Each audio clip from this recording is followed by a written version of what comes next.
Hey everyone, welcome to the Straight Up Texas podcast presented by Whataburger.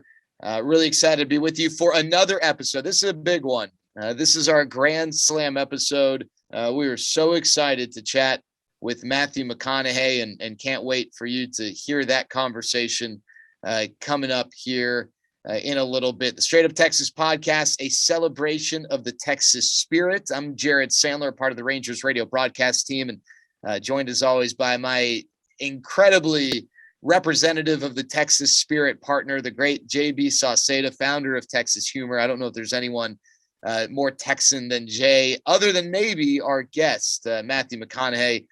Really excited again for everyone to hear that conversation that we had with Matthew a little while back. But Jay, how you doing, man? I'm great, and I will gladly play second fiddle to McConaughey. This interview was a lot of fun. Definitely a bucket list interview for me. I don't know about you, but a ton of fun. I was real excited about how much we agreed about steaks and some other things. So really pumped to dive into that. Now, of course, the Straight Up Texas podcast presented by Whataburger. Hey, it's still, I don't know. I don't even know if it's technically still summer. I never know like when it's summer, when it's not, but it's still the summer heat here. And there's no better way to combat that by a cool treat over at Whataburger. We talked about the Dr. Pepper shakes. Got to let you know about the peaches and cream shake as well. All right. It's a nice twist on that peaches and cream classic dessert, just in milkshake form. I have tried it.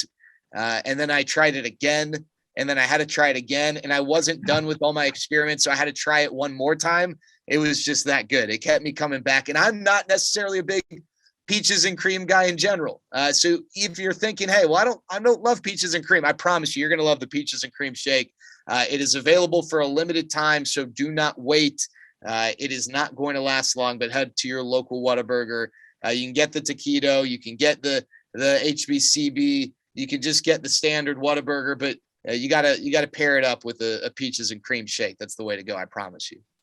Well, and speaking of trying things over and over, my hope is that we've had some people who've listened to the show. They've tried it once, they tried it again and decided to try it one more time. But if this is your first time listening and you're curious about what the Straight Up Texas podcast is, it's the official podcast of the Texas Rangers. And, it's not really meant to be a deep dive into baseball necessarily. It's really meant to be a deep dive into Texas. We'll talk a little bit of baseball and then we'll talk a lot of Texas. So, in general, I think that there's a plenty to talk about our great state. So that's something that I'm very excited to dive into deeply with McConaughey and, of course, you on even more episodes, Jared. Yeah, for sure. And we certainly appreciate people who have tuned in the past. If this is your first time, welcome. We're happy to have you. And even if you're not really here for me or Jay, that's okay. We understand. Matthew McConaughey is quite the personality, and you're certainly going to hear a lot of that. All right, so we're going to get to that conversation here in a little bit, but we do like to talk a little baseball kicking off each episode. So what do you say, Jay? Yeah, I like that. You were pinging me about a story you wanted to tell me about Yonny Hernandez. So what do you got for me? Yeah, so they're two young players. I mean, the Rangers have a lot of young players. They're two young players who've been called up recently, and they both have great stories. And we'll get to Yohel Pozo in a little bit, but Yonny Hernandez is one. He is an infielder, can play multiple positions, and doesn't have the typical profile that you see for a lot of young hitters who progress through the minor league system, and that he's not someone who's going to hit for a lot of power. If the first thing you do is look at the back of the baseball card and check the home run column, you're going to kind of be left wondering, well, what does this guy bring to the table? But if you move your eyes over to the right a little bit and look at the on-base percentage column, you're going to then realize why. This is a guy who's consistently gotten on base at an incredibly high clip, over 40% of the time. He is in the rare club of guys who walk more than they strike out. There was only one guy who did that in Major League Baseball in 2019, which was the last full season. Of course, last year was an abbreviated year. And this year in the minor leagues at all competitive levels, so AA and AAA, there were only 5 guys. And Yonny Hernandez, at the time he was called up, at least, it was one of those 5. So He's got a unique skill set. It's certainly not something we see from a lot of hitters who seem to be going in the other direction. But I think what makes his story compelling is what I just kind of talked about. He's kind of zigging when other people are zagging, and sometimes it's tough to zig your way to the majors when the industry is trending towards the guys who are zagging. He's sort of an underdog story in that regard. But he's Venezuelan, and there's a lot of turmoil in Venezuela these days, as some people know. And so there are a lot of players who, like Yonny, don't go home. They're not able to. It's not safe. It's just not logistically sound. And Yonny hasn't been home since 2018. Now, unlike a lot of Venezuelan families in which there are a lot of siblings, Yonny is an only child, which, we can debate the merits of that, and you don't have to share and whatnot. But, I think siblings are important. You lean on siblings during tough times. And we found out after Yonny was called up, I think it was Evan Grant of the Dallas Morning News asked him about seeing his family and that he hadn't seen them since 2018, and asking if they had a chance to watch his major league debut. And he very calmly let us know that, yes, his dad did, but his mom passed away the day before his major league debut. And, just kind of dropped this bomb on us. He said it so calmly and matter-of-factly. And obviously it's something that, is an emotional experience. He didn't really want to go into all the details necessarily. But, he said that one of the motivating factors for him now that he's a big leaguer, on top of just whatever motivating factor there might just be being a major league player, trying to make it as a major league player, is that, he promised his mom he would be a major league ball player. And, she never got the chance to see it while she was alive. But, he said he's very sure that she's watching and looking after him upstairs, and he wants to, make her proud. And it was just, it's one of those really emotional stories that you hear for some of these underdog profile guys like Yonny Hernandez. So, you want a guy to root for, Yonny Hernandez might be that guy. I like that. So, I mean, good Lord, what a emotional story to have and to be thinking about that. I mean, it going up into the majors is just such a lifetime goal for so many people to be able to deliver on that for, even a deceased loved one is pretty incredible. Yeah. And I'll tell you what, Jay, we got one more great story, and it's not about comparing which one's better than the other by any means. But Yohel Pozo. Yeah, he's a great story. So first of all, made his major league debut, had 2 hits, including a home run, a big home run that is obviously meaningful just in general, homering in any major league game, especially when it's your first, especially when it's your major league debut. But it helped push the Rangers towards a win. And with Yohel, and that was against the Oakland Athletics. So there are guys in baseball who, from the time they begin their professional career at whatever minor league level it is, they are kind of tabbed as an up and coming prospect. And maybe there's a big financial investment in them. Maybe they were a high draft pick, maybe both.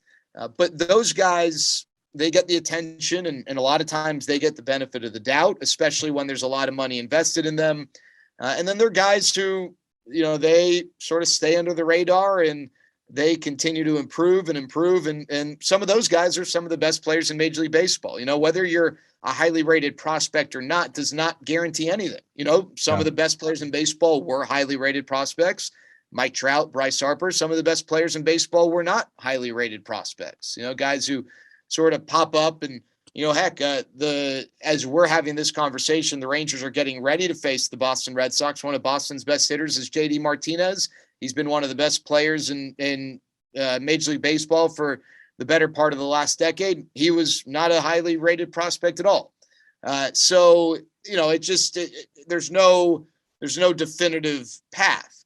Yohel Pozo kind of falls into that latter category. He was, he was brought over from Venezuela, signed at a young age, but you look at his minor league track record, he was not someone people were saying, hey, can't wait for Yohel Pozo to be a big leaguer. And I think, by his own admission, there were some maturity issues. He ended up actually spending a brief amount of time in the Padres organization before the Rangers reclaimed him in the minor league portion of the Rule 5 draft. We can have an offline discussion about the Rule 5 draft and the nuances and intricacies there. But suffice it to say that the Rangers brought him back. And all of a sudden, you look at Yohel Pozo's 2021 season in the minor leagues at AAA, and he's one of the best offensive players in the league.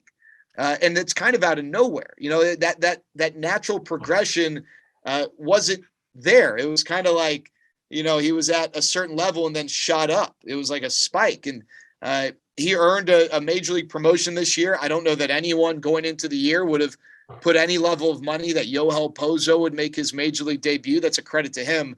But this is where it gets really, potentially emotional.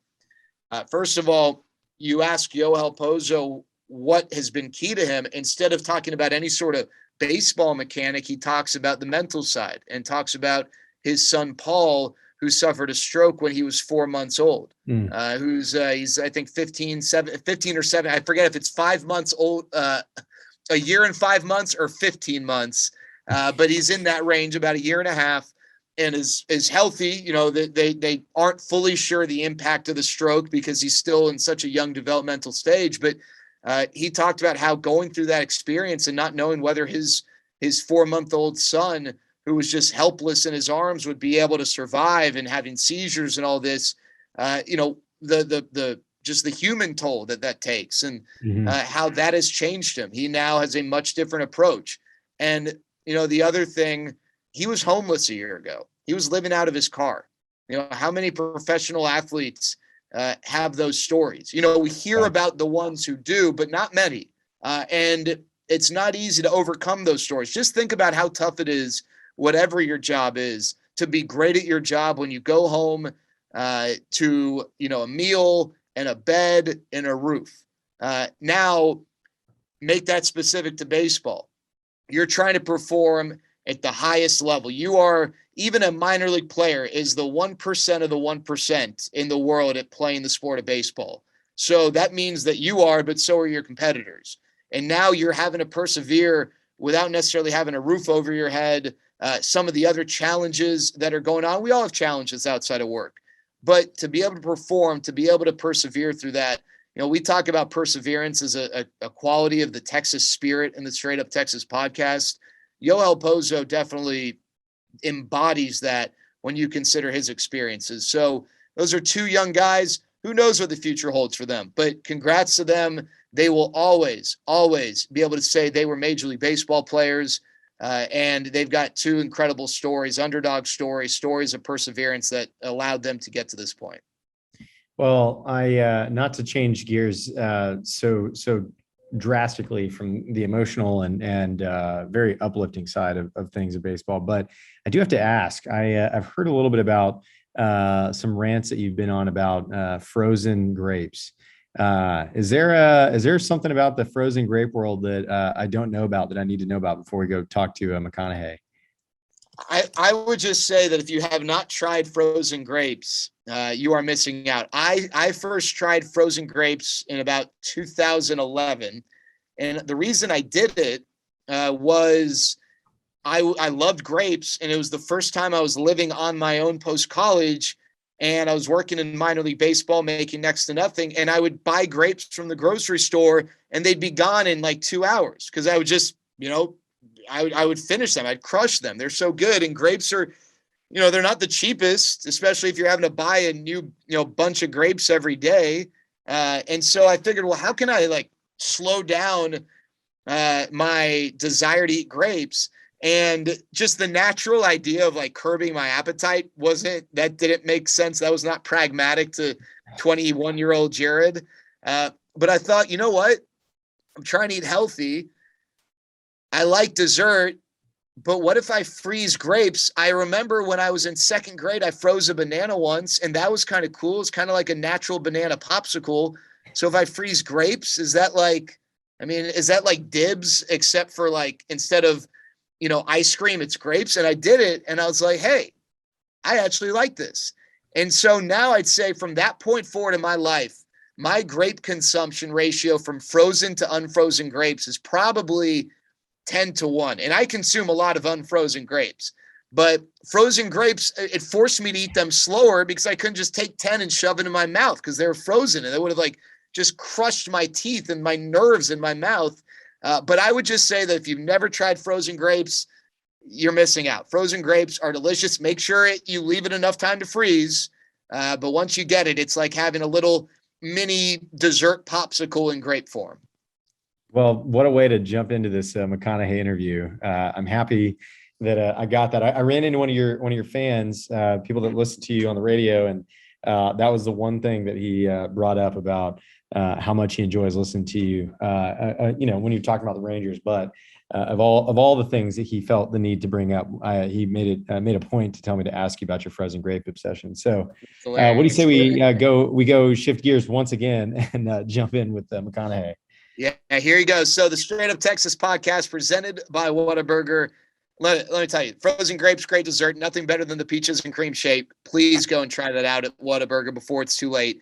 I know Matthew McConaughey loves Whataburger. We talk about that and a lot more. So here we go. Without further ado, I don't even know how to label this guy. He is everything to so many people. Actor, sports franchise owner. He's a musician. He's a philosopher, a free thinker, and also now a New York Times best-selling author of the book Greenlights, which we talk about as well. Here you go, our conversation with the great Matthew McConaughey. Well, we're really fired up to be joined by Academy Award-winning actor, New York Times best-selling author, philanthropist, big sports fan, sports franchise owner. We'll talk about that in a little bit. Husband, father, the great Texan Matthew McConaughey. Matthew, thanks so much for being with us today. Jared, good to be here. Jay, how are you? Happier that you're here, man. We have so much to ask you about the state of Texas, Texas Rangers, Whataburger, kind of all of the above. Great. Yeah. Great. So this is the Straight Up Texas podcast, the official podcast of the Rangers presented by Whataburger. So let's kick it off with something really important. What is your favorite Whataburger order? It's my favorite Whataburger order. Well, I'm the classic cheeseburger from Whataburger. I can get into more than one of those if I don't do extra meat and stuff. I can get into more than one of those. I like to sometimes get a couple of those and see how far through the second one I can get. So when you with the fries, are you like normal ketchup? Or are you I'm not a big fry guy. Okay. I'd rather have more burger and skip the fry. I'd rather go into that second half, the second burger, and let the kids have the fries. I usually don't order fries. Well, then, I mean, not to take it political, but are you a sweet or unsweet tea guy? Sweet or unsweet? If I'm gonna drink tea, give me some sweet. Hell yeah. Okay. Cool. If That sounds. tea, I want some sweet. Like if I'm gonna hit the sugar, I want it. I want it. Tea, I don't mind tea, but I might as well just have, if it's not sweetened, I'll go for water. But if I'm having tea, sweeten it up. I'm good with water. I know that's boring, but give me the water. I'm good to go. So, like we said, this is the Straight Up Texas podcast. We really look at things through a Texas lens, the qualities, the things that make up Texas and Texans. And I'm curious, when you hear the phrase Straight Up Texas, what does that mean to you? Straight up Texas. Well, first thing comes to my mind is you could argue we got a couple extra vertebrae in our backbone. And to stand erect, shoulders back, chin up, heart high. That's the first thing that comes to my mind. Texans are we're pretty bullish on being upfront about what we stand for and what we stand against. Maybe a little more open mic about that than a lot of other people's expectations in other states. As I've said before, in Texas, you grow up in Texas.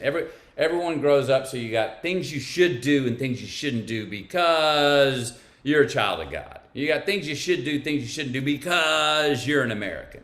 You got things you should do and shouldn't do because of your last name. Texas would be the only state that you have measurements on yourself and by other people, that there are things you should do and things you shouldn't do because you're a Texan. So it's another expectation and another measure of initiation of what kind of man or woman or person you are along the way. So that's pretty stand-up Texas. We're going to get into Greenlights and your involvement in Austin FC and just some of your philosophies. First, though, you, with the Just Keep Living Foundation, you've had a relationship with the Rangers now for several years. Why has that relationship been so important? And I guess for people who maybe aren't familiar, what is the Just Keep Living Foundation and what do you all try to accomplish? Sure. So the Just Keep Living Foundation, it's an after-school curriculum in Title I schools. Title I schools are schools that are, there's a 50% dropout rate. They're not, it's in some of the poor neighborhoods. A lot of the kids are on some meal plans and things. There's a lot of single parent homes. There's a lot of young men and women that are at risk in different ways and in more ways than most other schools. So we're in high schools, particularly we're in a few in Dallas, and we're in 39 across the country.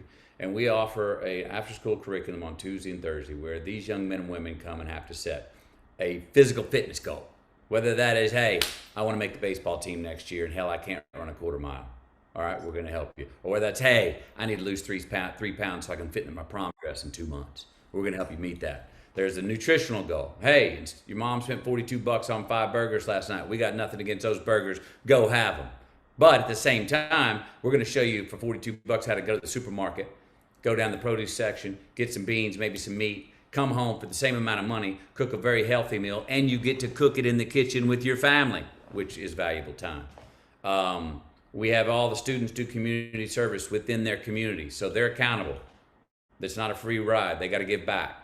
And 100% of them love it, which surprised me when we actually made them do that, because they give up their Saturday mornings at 4:30 a.m. to go pack stuff to send off to the troops, or whether it's out in California to go clean a beach, or whether it's to clean a street or a highway around here. And the final component is gratitude.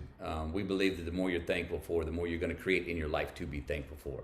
So the best thing I've heard about the gratitude circle is these young men and women have come forward and said, for the first time in my life, as I sit around with these other students and say out loud something I'm thankful for, which is what we have them do. These students are saying, for the first time in my life, I'm hearing someone else, a peer of mine, say thank you for something in their life that I have in my life and have had, but never said thank you for it before. Always took it for granted. So we believe there's a reciprocity of gratitude. We believe that pays forward. And we're also just helping these young men and women to make healthier life choices, be more self-reliant. Understand that when you get out of high school as a free man or woman, as an independent citizen, you screw up, the consequences aren't necessarily another demerit. The consequences aren't necessarily getting grounded. The consequences is going to be a lot worse. It can be jail. It can be even worse than that. So we're trying to help them on the right path if they're on the wrong path, stay on the right path if they're on the right path already. That our partnership with the Rangers, I have a staff of 6. And as I said, we have 39 schools across the nation. I don't have a staff that can be everywhere physically. So what's really important, like a partnership with Texas Rangers, the Rangers Foundation helps us oversee our curriculums. The schools were in and around Dallas. So we can check in with y'all and find out, hey, here's how they're doing. Here's where they need a little help. How was attendance? We get on Zoom. So we have people on the ground, like the Rangers, who help us oversee our organization and how it's running in those schools and how is it running optimally. And the partnership like this has been invaluable for us, because without it, I would have to hire more people on the ground, staff that I would have to have staffed on the ground in Dallas, which it would be hard to do and hard to oversee and be sort of unmanageable for me with the time I have in my life. So partnerships like we have with the Rangers are excellent, because they oversee what we're doing and they get our mission statement. They bought in early. They know what we're after, and they come back and give us real science and measurements for how our curriculum's doing.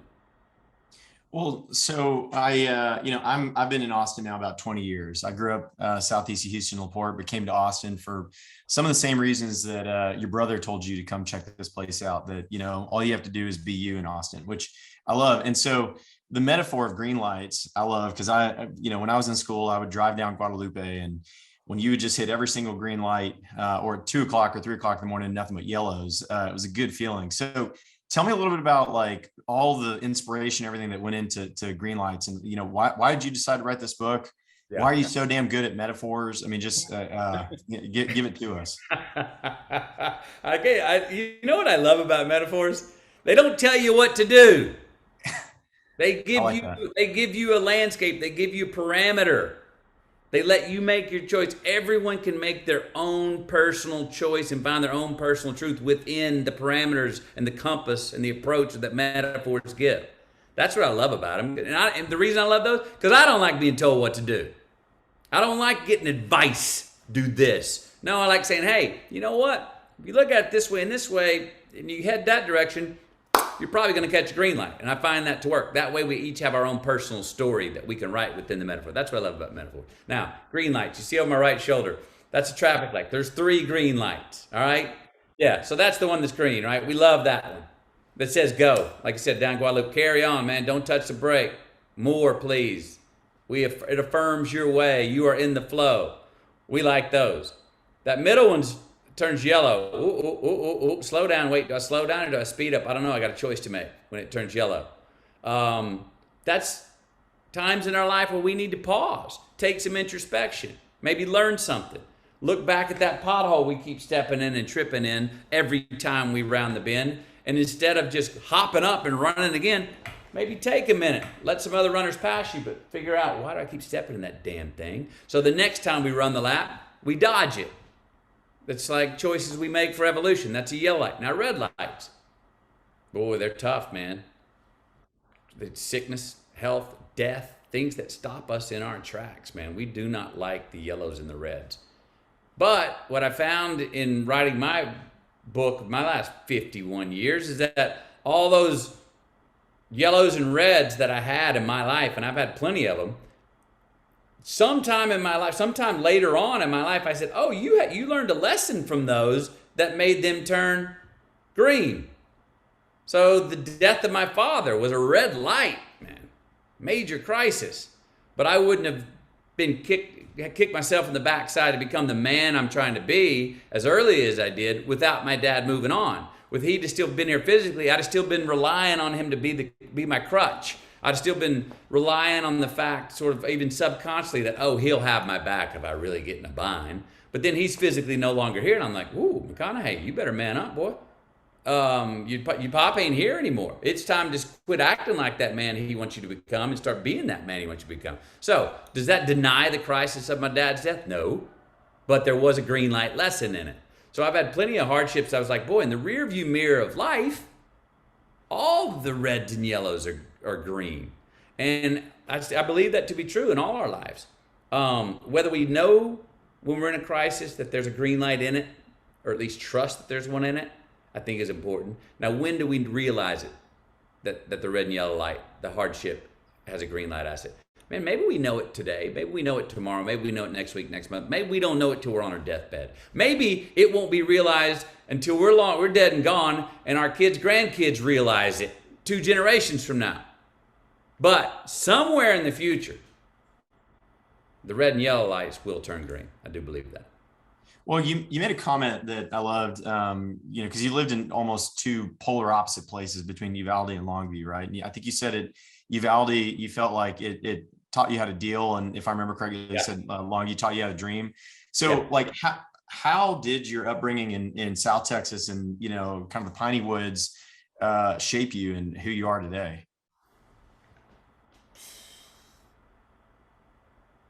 There's a lot of humility we were raised with. We were raised to respect a dollar, a lot of hospitality, a lot of trust. Maybe that's why I have more trust. My friends tell me I have more. I go into interactions. I meet people. I go into circumstances. They tell me I go in with more trust than most people they know. And they tell me I'm in a position to trust less. And I go, I'm not I'm not purchasing that position yet, because you learned. I lived in communities where we did depend on each other. That you knew your neighbors and you depended on them and you trusted them and you trusted, for the most part, people to do the right thing. You didn't just go foolishly trust everybody. You had some common sense about things. But look, Longview, East Texas, you've been there. Those people give you the shirt off their back, man. They will they will give you the shirt off their back. And we moved there when I was 9. So those were the years when I sort of really grew up and kind of began to form who I was and was trying to figure out who the hell I was. Do you still have much of a connection to South Texas at all? We went down to Uvalde last year and saw a lot of went with my 2 brothers, because they've got a lot of connections down there too, and my mom does as well. And I love the country down there. I mean, I talk about beautiful country. I love getting down there to South Texas. So every time if I swing out to Big Bend, I always drop down to Uvalde, go back down Getty Street, see the house, stop by St. Andrews, I think it's St. Andrews, the school. And that old Chamber of Commerce, Uvalde, Texas. Now, I don't know how you guys know it. I don't even tell anybody I'm coming to Uvalde. And I pull into Uvalde and swing by somewhere, and I'm there 10 minutes. And you guys know I'm there. I don't even know how you recognize me. I'll have a hat on and glasses, and you guys will come up and go, "We've been waiting for you to get here." And you always got something good to give me. Yeah, so I still get down to Uvalde and still try to get. I went up to Longview for graduation a year and a half ago, I believe it was, and took my kids. I've taken all my kids back to Uvalde and then back to Longview and try to go around our old stomping grounds and to our old houses. Showed up at our old house. I showed up my old house in Longview. I hadn't been there in, 30 years. Knock on the door. Guy answers the door. He goes, without flinching, he goes, "Matthew McConaughey. Always knew this day would come. Come on in." Okay. And walked in the house, That's pretty good. Hey, Matthew, two of the big themes, there are many in Greenlights. One is optimism, and the other one is fearlessness. And I think there are a ton of examples of each. I guess I want to start with the fearlessness, like the wrestling match in West Africa with Michelle, and then the subsequent march from one town to the next. I read the book, it seems like right when it came out, and that one still stands with me. But then also just throughout your career, the decision to end up wrestling Michelle, but then the career choices you've made and just deciding to kind of just to do it. Where does that come from? And in what way does the Texas upbringing maybe kind of shape that part of you? Heard. So let me be real clear. Every one of those situations were scary as hell. I feared them. I am a big believer in fear. This whole idea of no fear, I don't buy it. It's the overcoming of the fear. Now, what I've measured in those situations, and people could look at my life and say, "Oh, you've taken a lot of risk. Oh, you've acted fearlessly." I have taken a lot of risk, but I damn sure had fear in every one of them. What I feared the most, though, for instance, when I got challenged to that wrestling match, what I feared the most when I decided to take 2 years off of acting to get out of rom-coms and try and find dramas, what I feared the most in that year in Australia, or whatever these risks I've taken, what I feared the most is not knowing what if. If I didn't get up off the ground and accept that challenge in the wrestling match, to this day, I'd be regretting going, what the hell would have happened? Would I have got my ass kicked? Would I have kicked his ass? I don't know what would have happened. But not knowing is what keeps me up at night. Now, I've taken risk and failed just as much as I've taken risk and got what I wanted. But I can sleep okay with looking in the mirror and going, "You failed that one, and guess who's responsible for that? You." I can look in the mirror, at least know, hey, I took the risk, I gave it my all, and I found out. But also, if I succeed and get what I want, I can now look in the mirror and go, "You're responsible for that." What I don't want, what keeps me up at night, is that feeling of, what if? What if I would have said yes? Or what if I would have accepted the challenge? Or what if I would have put myself to task and prepared more for the task at hand? Then, if I don't half-ass the situation, then I know one way or the other if it worked out or not, kind of who was most responsible for it, me, and I can deal with that. Yeah, it's the feeling of not knowing, of going to bed with regret, of going, damn it. You know, and I remember when I said yes to that wrestling match, my heartbeat was going, my heart was in my throat. This guy was big. I was off 94 miles away from the nearest electricity, and this guy was the champion wrestler of this village and 3 villages back, wrapped in a burlap bag with rope around his waist, pointing at me to go challenge to wrestle in a dirt pit. Well, my heartbeat raised up, and as I just heard this ear in this little Jiminy Cricket, one ear going, don't you dare, are you crazy? I was already getting up because the voice in this ear was going like, you gotta find out, dude. You gotta find out. And then I remember as I went to walk and I was going, I don't know if this is a good idea. That same voice goes, at the very least, it'll be a great story to tell. And it was all those, you know? So I found out. Well, so you made a comment about, you know, taking that time off to go get out of the rom-coms and everything.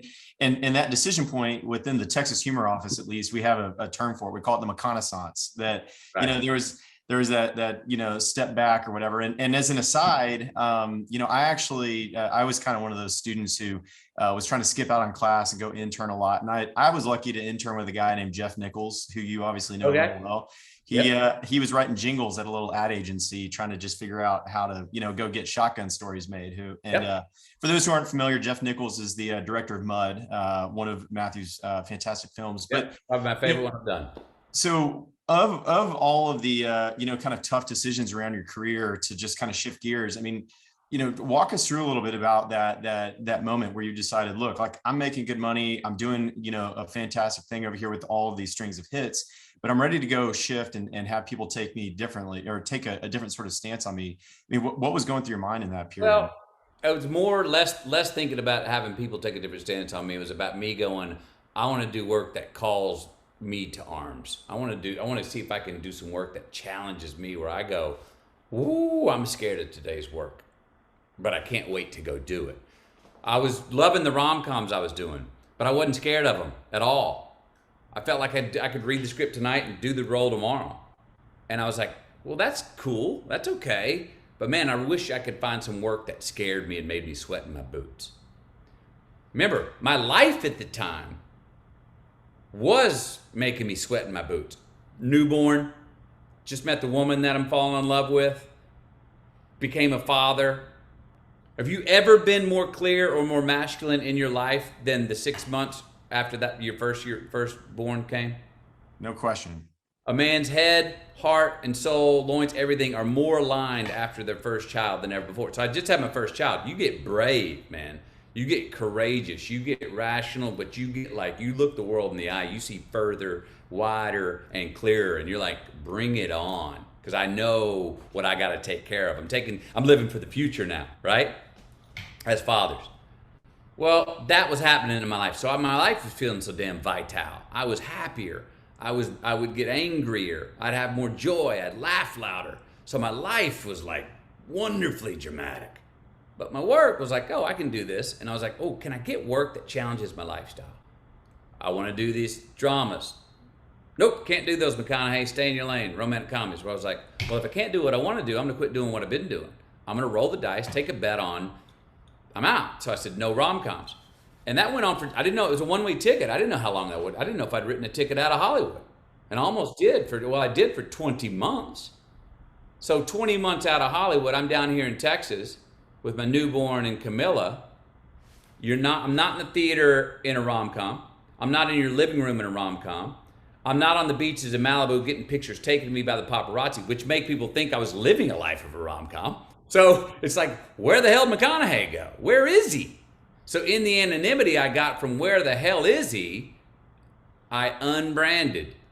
And so 20 months later, all of a sudden, Hollywood and some directors go, you know, it would be an interesting novel choice for this role in this drama for Killer Joe, Lincoln Lawyer, Matthew McConaughey. That's when the phone rang and I said, give him to me. Let's hammer him. And I did.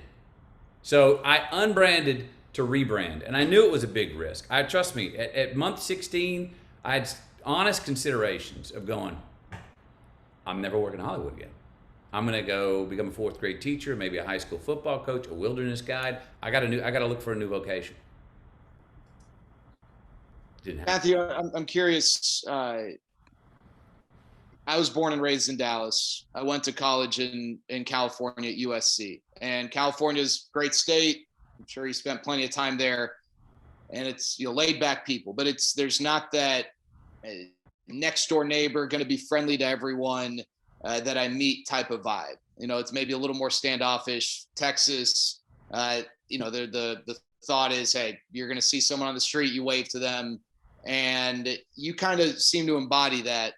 The stories that I hear, people who've run into you, just how friendly you are, and right or wrong, there are a lot of people who maybe have your resume who they're not as accessible, or they're not going to be as friendly when you meet them. They're going to be a little more kind of guarded. And I'm curious, that seems like a very Texas quality of yours. It's just the friendliness to everyone, and really not just when the cameras are rolling, right? Like, I think it's easy to be friendly when the cameras are rolling, but it's like, you know, 24 hours a day. Where does that come from, and how much is that just your Texas upbringing in the various parts of Texas? I mean, good question, because I mean, I guess I'm respectful. I wouldn't say I'm the friendliest. I mean, look, if I went out and it was just an open book, I'm like, hey, I wouldn't. Sometimes I'm in many places I wouldn't get 10 feet in 2 hours. So I'm not just, I have to, you know, go where I'm going, but on the way, I don't choose to travel with an entourage. I don't want a bunch of security guards around me. I can handle myself, and I walk with my own constitution. I'm not walking around like a fool at an open book, and I got my eyes open. There are people, there are bad people out there that wouldn't have the best intentions for me, but 99% of the people are cool. And if they're a fan or like my work, I appreciate that. I like to engage. I also like to sometimes work up the energy to see a situation where a lot of people are maybe very impressed I'm there, and see how quickly I can level them out, or we're talking just eye to eye, and they're not talking to me as Matthew McConaughey, the celebrity. They're talking to me as Matthew McConaughey, the man.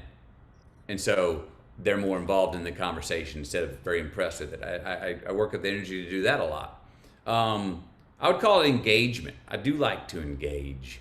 I've always liked to test myself too, especially since I've gotten famous, to go test myself with people that may not be famous, or people that may not even know my name, and see, hey, I still got it. I got famous because of who I am. I'm not who I am because I'm famous. Which came first? I'm making sure who's wagging what dog. I got famous because of who I am. Had some wonderful breaks along the way, some great fortune, not denying that. But it's because of who I am, and I want to remember that. So, and look, remember this. This is not an excuse for some of the other people you're talking about that may be in my position, that may be a little more guarded. So many people in my industry, a lot of people that come to me go, oh, I met that guy, he's a this or that, or I met her, she's a you know what. Most of them are so damn shy. Give them a break.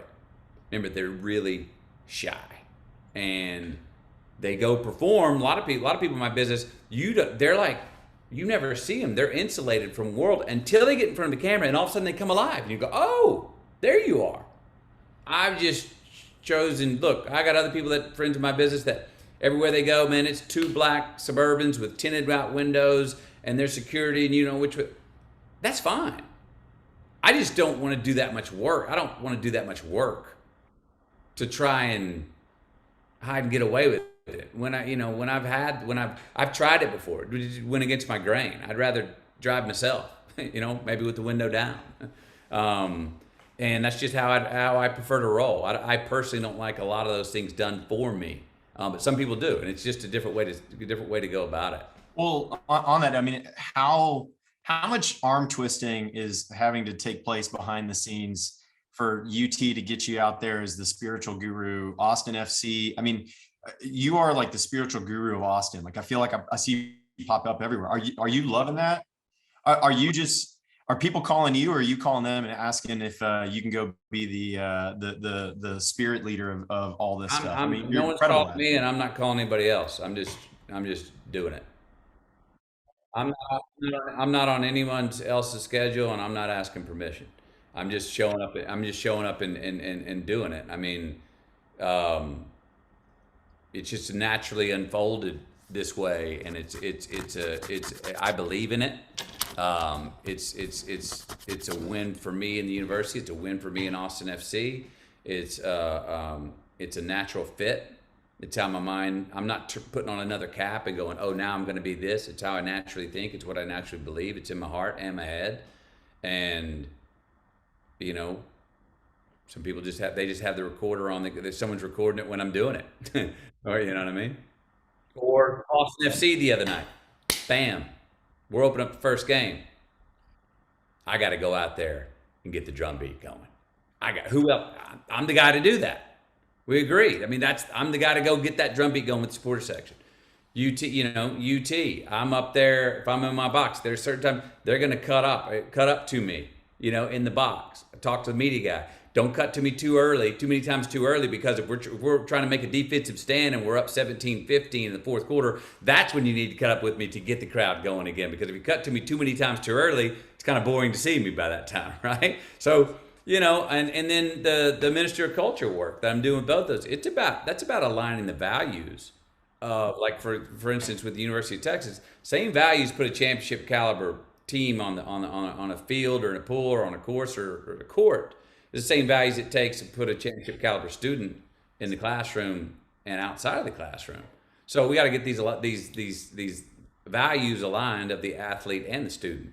Now with Austin FC, we got a soccer team, an international game coming to Austin, Texas. Well, the question is, that's great, but how do we bring Austin to the international game? How do we put our mark from game one, that is our tattoo, our scar on this is how we do it authentically, Austin?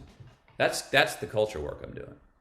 Well, so we know that the state motto is friendship, but what are the values of Texas? Like if you were sitting down, you were at the constitutional meeting and you were setting up all of this for Texas. I mean, what are the values that are important to you? Well, ones that are important to me is Texas has more of an identity than most other states. And we know that. We've talked about that. But in that way, what does that do? It means we don't look outside of ourselves for approval, assistance, even help sometimes as quickly as other people. So I would call it almost a certain resilience. We have a certain pride with going, no, we'll handle that. We'll pull up our bootstraps and handle this. And yes, do we need help sometimes? We absolutely. Our friends from Louisiana have come help. The federal feds have come and helped us too many times. And there are times we need help.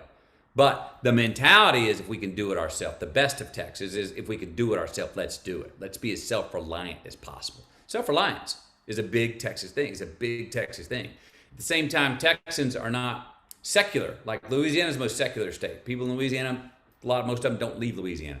Texans fill their passports. Texans tell their children, get the hell out of here. You know what I mean? Go away and come back with another story, or go and share who you are and who we are and come back and tell us the stories you went and heard or lived through. Resilience, self-reliance, risk-taking, sense of adventure. Also, I love that old Texas Ranger quote, man. What is it? If bad guy can't stop a bad guy can't stop a good man if the good man keeps on a coming. That's that resilience again about, oh yeah, tyrant, you think you're gonna make a stake here? You don't know what endurance is. We will outlast your ass and we will get you to Texas. That's a Texas Ranger right there. Can't stop a bad guy, ain't got a chance. If you got a good man coming out, if you can't stop a good man if he keeps on a coming. The keep on a coming, which ladles right back into resistance, I would say, is another thing I really like about the best of Texas. And look, friendly, yeah, we're friendly. I'd say we're more hospitable than friendly. We don't go out of our way, I don't believe, and go, hey, welcome back. We don't trespass in people's. There are some people that are like overly nice in the world, and you're like, hey, you're kind of trespassing in the space. I just, you know what I mean? You can overdo it. I don't think we overdo it. But I do think we're highly hospitable. And the people that have moved here from other states, I know fluent people from New York and California who love it here. And one of the things they say is the optimism, the relentless optimism. And optimism is resilience. to go back to that word. It's another way of defining resilience. Matthew, one thing that stood out, I have an image of you that I've for years wanted to ask you about, and I'm going to do it right now. Yeah. And it has to do with passion, which I think is another quality that is all over this state. A few years ago, I got to MC the UT OU Red River Shootout charity softball game, right? And you were there.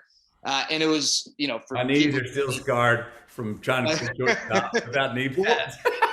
So you were playing hard, and Roger Clemens, Mac Brown, Vince Young, on the UT side, and OU just littered with, who's who. And I'll never forget, after the game on the field, the UT team was kind of huddled up around the mound.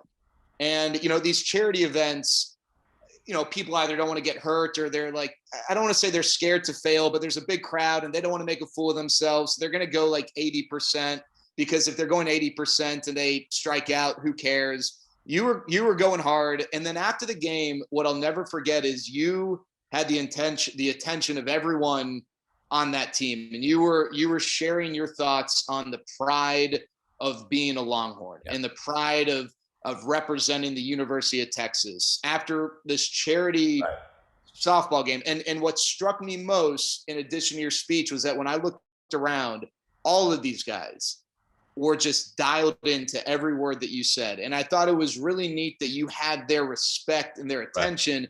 But I think it comes from, to me, and you mentioned this earlier about, hey, you're not on anyone else's schedule. You want to do something, you do it. You don't ask for permission. But I think that's, to me, born out of passion for what you do. And I just, where does that come from? Because there's a clear passion in everything you do, not giving a crap about what anyone else thinks or the possibility of it not kind of working out. Well, look, we say, people say things all the time, and you're like, are they just reading the script someone else wrote for them? Are they posing? Is that attitude? And you see it all the time. Hell, I've done it. I'm guilty of it too. But there's certain things I believe in. And at University of Texas, we talk about the family and the lineage. And yeah, we're there. We're there in a celebrity. We're in a charity softball game. But since we're there, let's do this, man. Let's not half-ass this. We're gonna have more fun playing as hard as we can. Plus, let's beat them. There's a lot of guys on the team that hate OU. I'm one of those guys that roots for OU to win all the games except us, because I want to beat them when they're undefeated. There's a lot of guys on our team that are like, no, I want to lose every game. I hate them. I'm like, all right, man. Let's put that hate into some offense here and some defense and play like a team. Now, afterwards,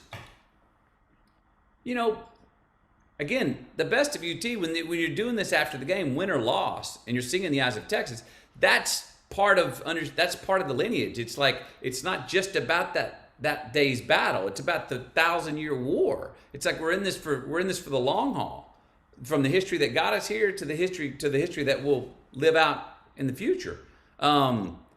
So, people can talk about it, but I want to make sure that remind people that there's an ownership to that. I believe there's the Constitution of Texas, that more people can even take better ownership of what it means to be from Texas, man, and mean it. Not just announce it, not just wear it on a t-shirt, not just say, yeah, we're this. No, like, own it. Are we going to live up to it all the time? No, but let's own it. So when I'm talking to that team, all those players that played for Texas after, I'm just saying, this was a charity game, but hey, this counted. It's another one in the notch for us. And what does this mean, man? We can be better representing the lineage of being Longhorns. We need to pay this forward, because the UT will be better if it sees its graduates believe in what they came from and still carry it through their life. So it's not just an attitude, and it's not just a slogan. You know what I mean? So it comes from belief, and I do believe in people, and I believe that's probably my greatest strength, is I believe in the capacity that each one of us individually have to commit to certain things, to commit to not half-ass things, to commit to certain responsibilities, to have some pride and some honor and integrity about and respect of where we came from and how we got here and where the hell we want to go. I think we all, including myself, need to be called out, need to call ourselves out on that more so daily and put our own asses on the line more so daily for it. One, is it hard work? Sure. Is it more fun? You damn right it is as well. So, I mean, that's where it comes to belief, you know, and I believe, and I'm not, look, what I do in my job, acting. When an actor does a great job, you don't see him acting, you just believe them because they believe in what they're doing. So in life, take that metaphor to life. We see attitude. Yeah, attitude's great. You need a good attitude, but that's the fringe on the carpet. What are you doing, man? What do you believe? What can you not do? What do you have to do? What's the song you got to sing because you can't help but sing it, and not singing it would drive you crazy? What's the thing you got to do that you're like, I can't help it? That's the nectar. So I'm just trying to remind remind the team where we, after a game like that, of where we came from, why we were all there. And look at this. Isn't this cool that we came together on a night in Dallas for this charity? Thank you, Mr. Clemens, for setting this up. You know, look at this. Look at the age differences. We got 2-3 generations sitting here. Check this out. How cool is that? Coming together for one reason, because we were all Longhorns. Respect that. That's cool. Look to the left of you, look to the right of you. Have a look in the eye. May not see this person again for years. What do you got in common? We're Longhorns. That's worth something. And it got us here on this night. And we beat them. Well, so we've talked a lot about McConaughey, the philosopher, right? Like your book is incredible. It really does give you a lot of insights on just how to view the world and kind of reshift your mind. But I want to know, like, tactically speaking, you know, specifically about Texas, where do you go to escape? Like, you know, you mentioned like, what's the thing that you just can't keep yourself from doing? For me, that's going to Terlingua. That's going to the chili cook-off. That's, you know, burning, you know, down I-10 West. You know, where do you just feel compelled to get up out of that seat right now and run off to? Well, I've got many different places in Texas, but I mean, for instance, when I went to write the book, I was seeking out places of solitude for me in different places that were different inspirations for me. First place I went out Fort Davis, went out in the desert. I've really been digging the desert in the last 10 years of my life. I don't know, it comes alive at night. So much more alive at night than the daytime. And there's something so clean and crispy. It's high definition. You know what I mean? And so I went to the desert. I love the desert. For another part, I went to the Piney Woods in East Texas, which was a whole nother thing. That humidity, that's almost more musical. Some of the more musical parts of my writing came from when I was in East Texas. It's hot, it's humid. You got a little bit of it's got a little, you know, up in East Texas, you know, the Caddo Lake bleeds over. A little bit of that Louisiana loose chassis leans over a tad up there, you know, and you're kind of like, oh, okay. Yeah, Tuesday feels like a Saturday. It's got some of that. So that was another part of the writing. Another part I went down to South Texas. I didn't make it to Terlingua, but I went down around Uvalde. Where else? And then somewhere else I went south and got into Mexico. I've got different places. Again, I got family in Midland. I kind of go where the family's at. I got family in Midland. We go out there. I get back to Longview when I can. I get to Uvalde when I can. I'm in Austin, so I'm central. I made the drive up many times, up 35 to Dallas. Been hitting Waco quite a few times to go out there at that surf ranch because my kids are digging surfing. And then, you know, I write a story. I don't know if it's in the book. I don't think it is, but one of the great things about up in Amarillo, I pulled over on the side of the road up there, outside of Amarillo, on the highway, and I pulled over on the shoulder, and I never forget this. I'm sitting there, and I pulled over because I was taking some notes. An idea came to my mind. I had the window down, and it was all you could hear was the wind. You know, saw the tumbleweed go across the highway. Nothing, no cars, nothing. And in the faint distance behind me to my left, I hear this. And I'm sitting there listening, look right. And as I'm sitting there, over like 120 seconds, over 2 minutes, this slow fade up of sound went.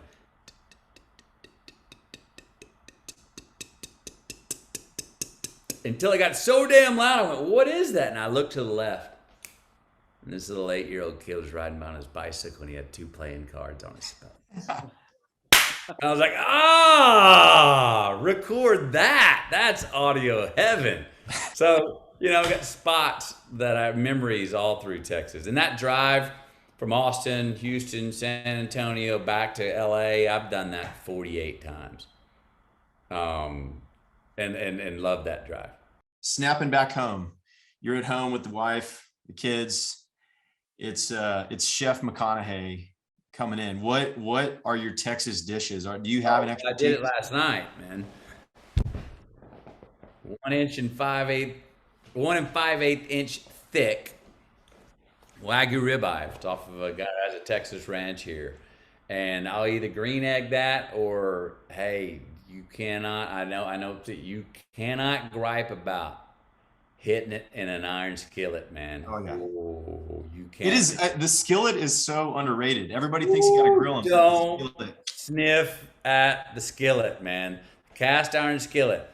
Bunch of garlic cloves in there first. Get those nice toes and pull them out. Let them cool. Make sure that baby's up to high heat. If you're going 1 5/8 inches, you can't really go total high heat because you're going to be too raw in the middle. But man, it was dry aged, so it had just enough funk. Oh man, pulled that up, and I let that son of a gun rest for 30 minutes. So I took it just under rare, and then I wrapped it up and let it sit over there, which kind of, for that thick a piece of meat, self-baked itself for a little bit, and then it was, yeah, we after first bites of that last night, come on, I took a little walk, just going,